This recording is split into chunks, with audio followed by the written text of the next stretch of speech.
Hello everyone and welcome back to another AFK journey video. In this video we're going to be taking a look at the Pride Win AFK high deficit pushing tier list and talking about all the heroes placed here, and based on their performance so far in the Waves of Intrigue season in both talent stages and regular AFK stages, do they belong in these tiers or should they be in a slightly different tier? That's what we're going to talk about, and hopefully this can give you a good idea of which heroes are going to be the most worthwhile for you to invest in order to do better in AFK stages in this season and in future seasons as well. So I'm going to try to make it a bit future-proofed. I'm not going to go too hardcore into, for example, the heroes which are really good with the current talent buff tile system and who are generally overall good. Okay, so we're going to lead it off with the S plus tier damage dealers. So we have three here: Arden, Lilymay, and Odie. I'm going to talk about Arden first because I believe Arden definitely belongs here. Arden does really well in crowd control lockdown teams, namely Almas Mythic Plus along with Iron. Locking down the enemies, because the longer you can control enemies, the faster Arden will charge up his energy and be able to cast his ultimate, and at Mythic Plus, his ultimate will apply Entangling Vines, which will root enemies for up to like 2.5 or 3 seconds, and it will apply that onto all enemies on his ultimate cast. Also, he deals a lot of damage. He's actually one of the ways that you burst through enemy teams on the high deficit with his damage, but his crowd control is very important. So that is why Arden is such a great option. He's great in the Iron team, and for the faction talent system in the talent stages, he's great with the wilder buff tiles. So he is a top tier hero for AFK stages. Lilymay and Odie. Now these heroes in the Waves of Intrigue season have not seen that much use. They're more situational and niche picks. There are certain stages which have Lilymay and Odie in the recommended formations, especially Odie if there's a key target that you need to mark for execution, like an Igor, or a Brutus, for example. And overall, Odie is just a solid hero for AFK stages. However, when you get to the higher stages and you're at a bigger level deficit, his damage alone is not enough to kill enemies, but the execution mark is still valuable. Lilymay can sometimes be used as the best option for interrupting enemy ultimates as well as dealing her damage of her own, but generally she is more of a niche pick for AFK stages in this season. Now, if we're talking about the whole game as a whole, like talking about starter story as well, I'm pretty sure, yeah, Odie and Lilymay will be top tier because they were really important before getting into the new seasonal AFK stage pushing. Okay, moving on to the specialists. Carolina, Iron, and Scarlita. So Iron is the key to any crowd control lockdown team, and his Mythic Plus is really important, plus 10 exclusive equipment for the longer duration of his immobilization. That is really important. He allows you to pull off the insane crowd control lockdown teams for AFK stage pushing, which is basically unmatched at this point. For regular AFK stages, and even in talent stages, it's one of the top options. So Scarlita is not really a top tier hero for AFK stages. Even in the starter story, I don't think she was necessarily a top tier option. In talent stages, of course, if you're running a Celestial Hypogean sort of comp, then Scarlita, Tillian, and Fresto are all important because those are the keys to unlock that comp, and that Hypogean Celestial team is basically the strongest, one of the strongest talent stage pushing teams right now. But then Tilly and Scarlita have to be on the same tier. So I would move Scarlita down probably to the S tier just because she's very dependent on the talent, faction talent system, and if we're talking about regular AFK stages, she doesn't see as much use as, for example, Iron, Carolina, and Arden, who are all pretty much always going to be incorporated into teams. Carolina is really good in the crowd control lockdown team. She deals a lot of damage. Her snowballs will cause enemies to have reduced haste, and she has a freeze on her ultimate ability, which is for more lockdown. So she is really good and amazing in the Iron, Almas, Arden control team. So she deserves S+. Coco and Smokey. Smokey definitely is an S+ here for AFK stages. Once you get his blue aura, his Mythic Plus unlocked, that is a way you're actually going to be killing a lot of enemies in AFK stages at a high level deficit, because only his damage is enough to clear the enemy teams. Other than if you're going for like a crowd control team with Iron, Carolina, Arden, that damage can be enough. But if you're running a secondary team because you have multi-battles after reaching 550 AFK stage and talent stage, then Smokey is a good option for that second team as a way of damaging and killing the enemies. Coco is needed in the Smokey teams because Coco basically keeps Smokey alive for long enough so that he can cast his aura and kill everything. So Coco, I would, yeah, also say probably an S+ tier level support for AFK stages. Yeah, I would have to agree with that. But generally, other than in the Smokey team, she's not used, but she is like the best support for the Smokey team lineup. Yeah, so I mean, she could be top of S tier, or you can keep her in the S plus tier, but Smokey is more important than Coco for sure. Moving on to the tanks, yes, Freyasto and Almas definitely hands down the top tanks for AFK stages. Like we were just mentioning, Almas is key, but you need him at Mythic Plus. So some of these heroes can work before Mythic Plus. Smokey will not work at like high level deficits without Mythic Plus. You need that for his damage to kill the opponents. Almas needs Mythic Plus, otherwise he will not have that knockdown effect onto controlled or displaced enemies. So Almas is really important to have a Mythic Plus, otherwise your Almas Iron crowd control team is not going to work. Almas will not be a good choice unless you have him at Mythic Plus. Freyasto can work, but really, so his key, so he can work even at Mythic Plus, at Supreme.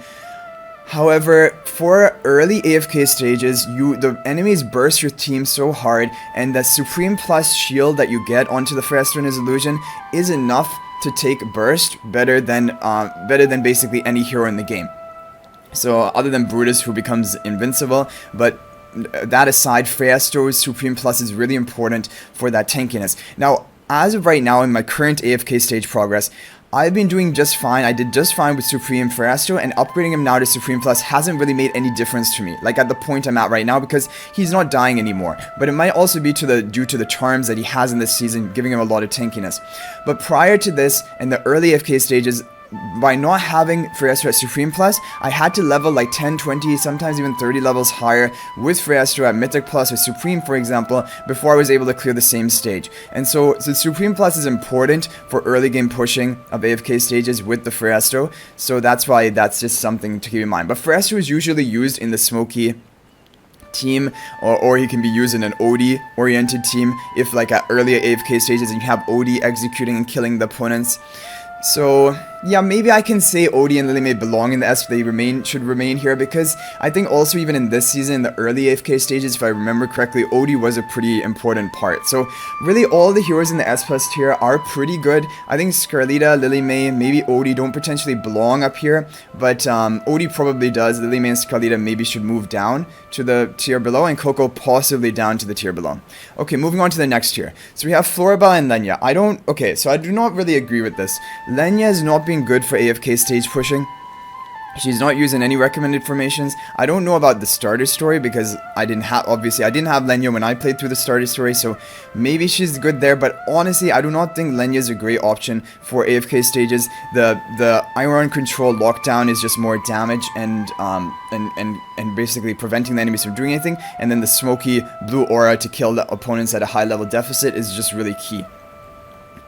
So yeah, Lenya I would move down to the A tier. I would not even consider her really relevant for AFK stages. Floribel is a little bit relevant, but really niche again. Sometimes she's used in the crowd control teams with Almas and Iron because she does have like that knock up effect with her ultimate cast, so she can be a good option. But Cecia is also used equally as much as Floribel. If we just scroll down here, we have Cecia, and Cecia is just as much used as Floribel, because both of them have like crowd control capabilities which synergize with the Iron Almas team, and you see both of them in some record formations for AFK stages. So I would move Cecia and Floribel to the same tier, probably both at S tier, like the bottom S tier. Lenya I would move maybe to the top of A tier.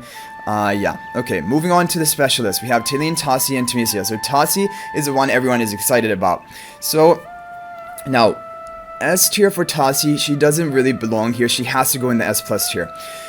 So in both regular stages and the talent stages, she is a top tier option.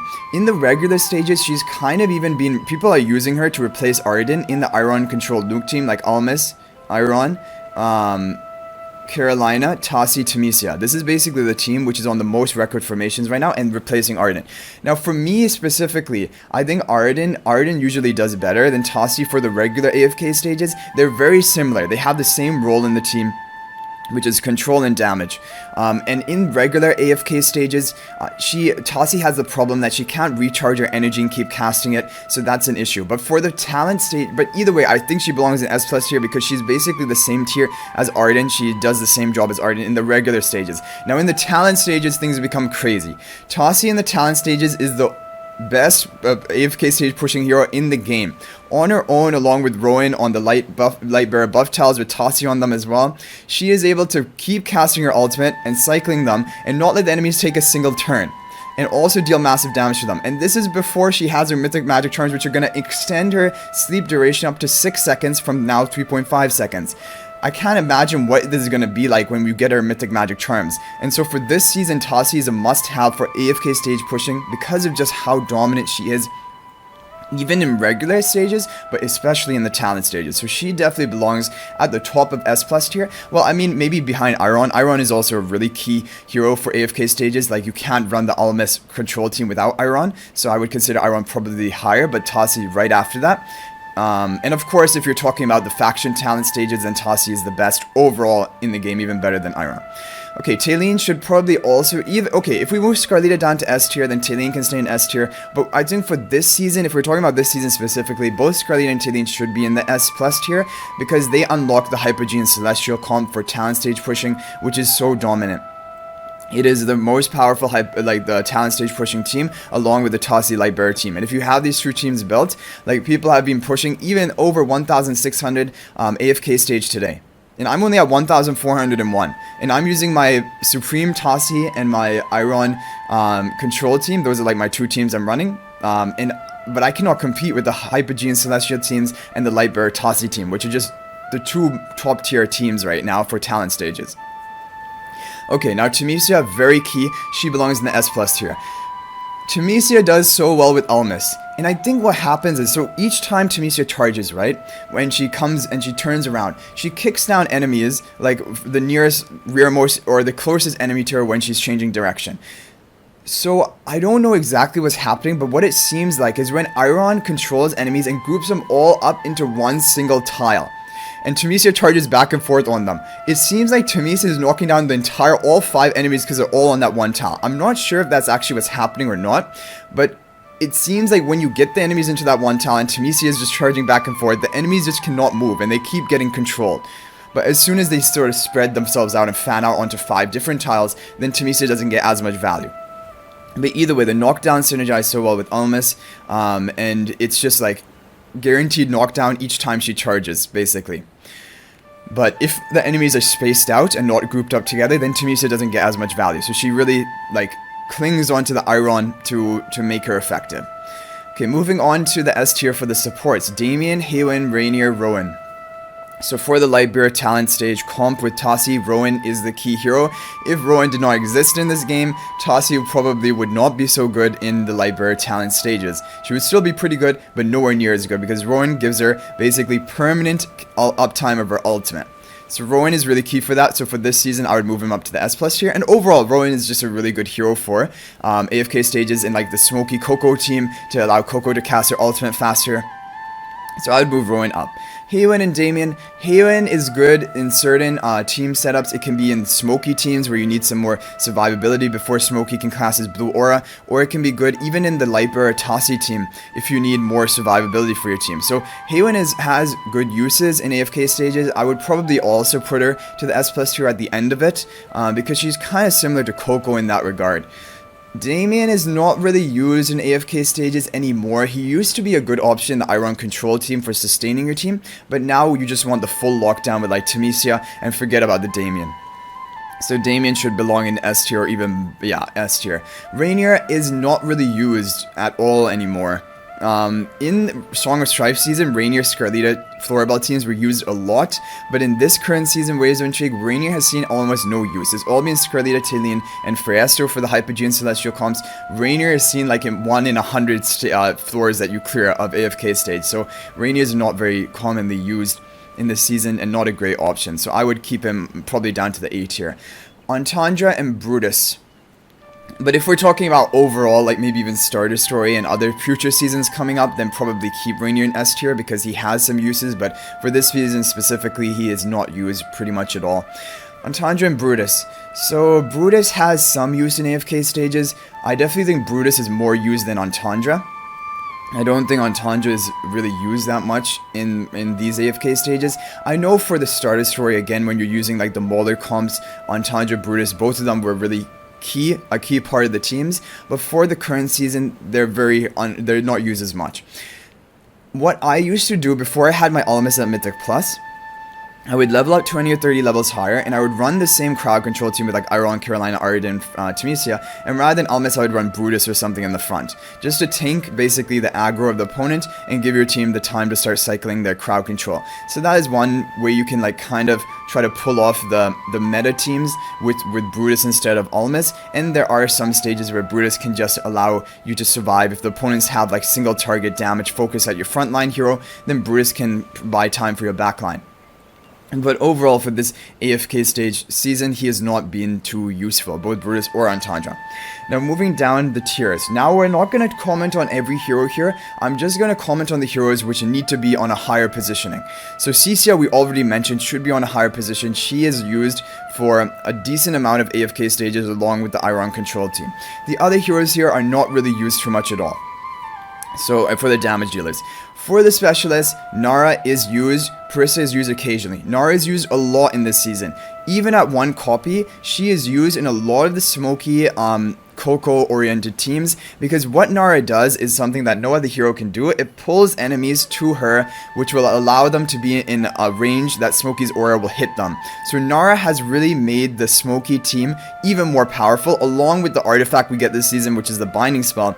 Both of these will basically take the backline enemies and move them towards your Smokey to begin having Smokey kill them with his blue aura. So Nara is really good for that. Even at one copy she works, so I would move her up to definitely the S tier based on how well she's been this season, and I'm sure in future seasons, because of just what she does to help Smokey kill the backline enemies, it's a really important job. So she is really important for AFK stages.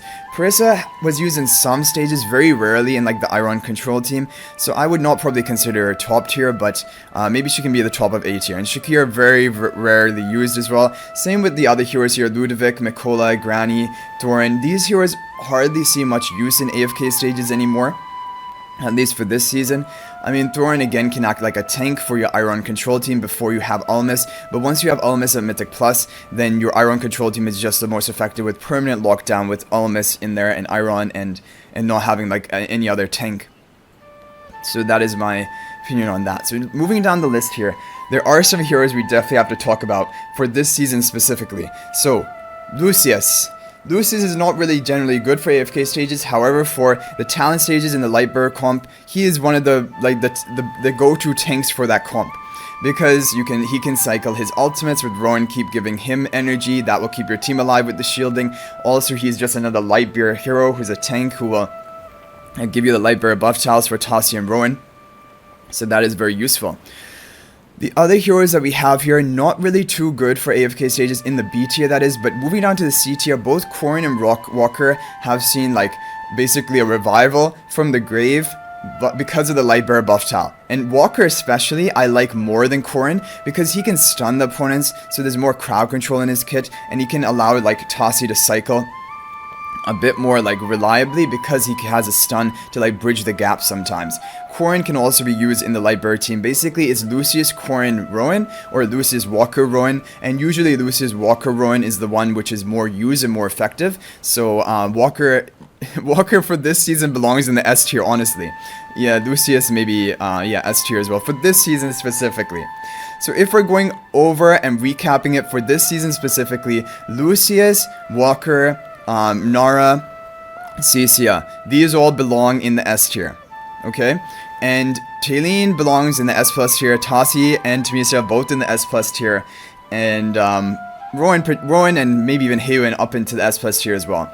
Bruce and Tanja can be demoted down to like the A tier. They're not really useful. Then you're down to the A tier. Florabelle can stay in the S tier. Lily May Odie maybe down to the S tier or stay in the S plus tier. But overall, that is the final basically recap, in my opinion, of the top AFK stage pushing heroes for this season. And in the future seasons, I'm expecting it to be pretty similar. I mean, the heroes which do well in this season, because I'm also talking about in all the teams I'm mentioning, I'm comparing in both regular stages and talent stages. And all the heroes that I've put in the S and S plus tier, these are heroes which are also used in regular AFK stages, so even in future seasonal content, they're bound to see the most use compared to the lower ranked heroes which are not really used anywhere. So I hope you guys enjoyed the video. Thank you for watching. Good luck upgrading your heroes, and most importantly, Almas from Mythic Plus. You can buy them in the seasonal store right now, so if you really want to push AFK stages and you don't have Almas at Mythic Plus, buying copies of him from that store is not a bad idea at all. And it will help you, especially for the long term in this game when we go into new seasons and we want to push AFK stages further there as well. So thanks for watching, guys. That's going to be it for this video. I'll hopefully see you guys in the next video. And until then, everyone, peace out for now.